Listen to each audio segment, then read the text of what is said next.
Serious, what's the creepiest true story that happened to you or someone you know? Could be paranormal or otherwise. Edit. Thanks for all the stories so far. Keep 'em coming. For more infotainment, subscribe to our channel and press the bell icon to get new video updates. Thanks for watching. Back in the 70s, my grandfather dropped my grandmother, mom, and her two sisters off to do some shopping on his way to work. Since he wasn't able to pick them up, they hitchhiked home. My mom at the time was only around 10 or 11, middle sister would have been about 7 or 8, and the youngest was about a year old. They get picked up by a guy in pickup truck, who has them all sit in the back row with one of them holding the baby. My grandmother was giving directions to their home from the highway, but the guy ignored her and went by their exit, claiming he had to make a stop first. Didn't really say much else to them during the drive. My mom remembers my grandmother being very quiet and very nervous. Eventually they come up to a farm, driver tells them to wait in the car and goes inside the house. While he's gone, they just sit there terrified. They're in the middle of nowhere and know they couldn't make it out on foot. A few minutes later the driver comes out with a second guy who looks into truck and sees my mom's youngest sister. He starts flipping out, screaming at the driver that he shouldn't have brought the baby back, they aren't going to do anything with her, and some other things I can't remember, ends up telling him to get them away from the farm. Driver gets back into the truck, apologizes, and they get back on the highway and drive again in silence. My grandmother, normally a very smart woman, had him drive directly to their house, although I suspect her reasoning was she'd already given him the address before anything seemed off. They lived at that house for several years and luckily never saw either of them a second time. TLDR, a baby saved my grandma and her kids from being. Warning in advance, this is not a funny story. Important bit of context, this was happened around 1995. In freshman year of middle school, 6th grade, there was a once-a-week group therapy session with developmentally delayed kids that involved them doing some crafts activity or playing with Legos or watching a movie as a group. It was half normal kids, half DD kids, and the normal kids could sign up for it. I signed up pretty instantly as it meant an escape from history once a week. One of my best friends at the time had the same idea, and it basically turned into a second lunch period for us. The whole thing was overseen by a therapist named Bruce, and it was generally pretty laid back. Bruce was an overweight 50-ish balding guy with the attitude and general appearance of Santa Claus. He ran most of the school's extracurriculars and was pretty much universally liked. The other important player in this story was a kid who I'll call G. You know that stereotype of psychopaths being obsessed with animal torture as a kid? This was dead on G. He'd regularly tell these long excited stories during group about how much fun he had last week tearing the leg off a squirrel he caught in his live trap, or other similar things. Most of us just sort of ignored him, as it was just sort of assumed that he was all talk and just making up gross stuff to get attention. So one week we were playing with Play-Doh. Since it was a DD group, the huge tub of Play-Doh had long since assumed a uniform shade of turd brown, and the general drive was to get people to build things and tell stories about them. Most people just built dinosaurs or threw clay at each other. G, for whatever reason, had a huge flat square slab laid out and was building 4 large pillars on the corners. He eventually put a roof on it, which wouldn't stay on due to the lack of interior supports.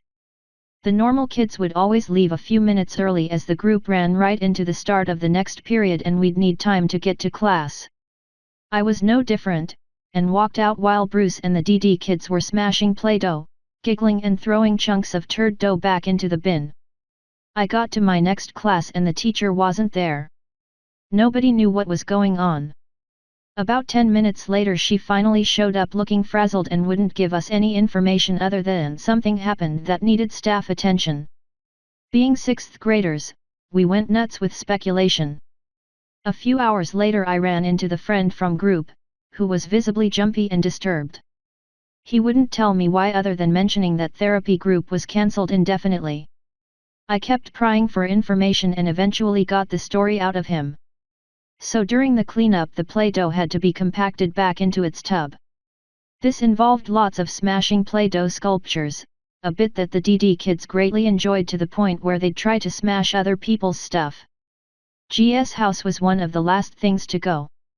He smashed down 2 columns, let one of the other DDs smash another, and finally dared Bruce to smash the last one really hard. The last one with the pocket knife in it. I never saw either Bruce or G ever again. My mom was kidnapped, blindfolded, taken to a dark place she still isn't sure was even a man-made structure, and then tied to a chair. The guy that took her kept talking to her the entire time. She has never told me details except that the man was crazy. After a while she started talking to him, asking him questions, getting him to talk to her about less crazy stuff. She isn't sure how long this went on, just that it was a long time. After quite some time, the man, whom she never saw directly or recognized the voice of, told her, "I don't know why, but I need to let you go." My guess is that she humanized herself enough to him so that he couldn't go through with whatever it was he had initially kidnapped her for. He loaded her back up in the car and dropped off, still blindfolded, at a convenience store up the road from where she lived, told her to count to 1,000 before taking the blindfold off, then he left. After she got home and told her parents, they didn't believe her and thought she was making it up so that she wouldn't get in trouble for being out late. My family were driving on the rural main road of Poland, we're Polish, and next to our car was this truck delivering large concrete pipes. We drove next to this truck for maybe an hour, maybe 2. I was a teenager so I didn't really care. My dad figures we stop at the next gas station for a quick toilet break. As I exit the car, a pair of bikes drive past the gas station. I noticed because it was loud as PP over and we go back on the road. About a mile or so down the road there's an accident. The bikes had caught up with the truck and as they were about to drive past it the large concrete pipes fell off the truck and smushed the bikers. Maybe they weren't fastened properly, or the truck swerved. I'm not sure but they were dead. Blood everywhere. I still have a hard time thinking of what could have happened. TLDR survived some real Final Destination. When I was about 9 or 10, my older brother and I had a few friends over to stay the night. My dad had to work the next day so we were all left at the house by ourselves for the day. We were excited to play PlayStation all day on our Saturday off. Well, my dad worked late that night, until probably 8 or 9. As soon as the sun went down we went into one of the rooms upstairs to play Uno. Fast forward 30 minutes and we start hearing footsteps slowing walking up the wooden stairs. My dad wasn't going to be home for another 2 hours so we didn't know who it was. There were 4 of us, me, my brother, my friend, and his friend. We would take turns walking out of the room to see what it was, but before we could look down the dark stairs we would hear what sounded like someone running down the stairs as fast as they could so they couldn't be seen. This continued for probably 2 hours, ending with all of us huddled in the room upstairs with the door wedged shut with a chair until my dad got home. None of us were really believers in anything paranormal, but a child's imagination is a crazy thing. Now 15 years later, I still don't know what to make of it, but every one of us heard those footsteps walking up those dark stairs. I bring it up to my friend who I'm still friends with and he remembers it just as vividly as I do. It kind of creeps me out just thinking about it. It was 2001 and my friend and I were 17, both female, and driving back from a late movie to my house one night. I lived in a pretty rural area in Maine, about 20 minutes from the nearest town.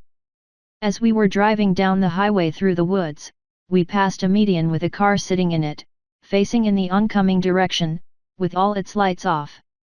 Right after we drove past it, it flashed its lights, did a 3-point turn and started driving behind us. We giggled that, oh, it must be a gang initiation, we're gonna get murdered. Because this was Maine and that was obviously not what was happening. The turnoff for my road was a few miles away and this car stayed behind us the whole time. We made the left turn and the car kept going down the highway. Phew. But 30 seconds later we realized that the car must have backed up on the highway and made the turn after us. Now we were getting a little worried.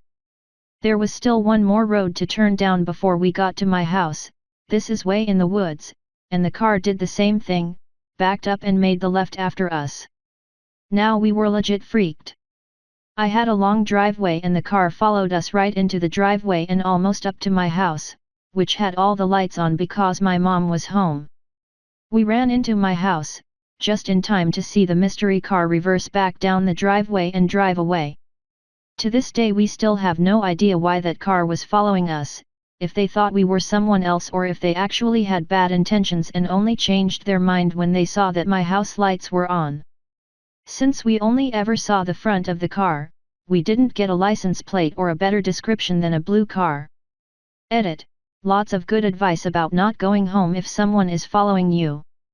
I should have posted a map earlier since it's probably hard to imagine why we couldn't just turn around and go to a public area. Here's where it all went down.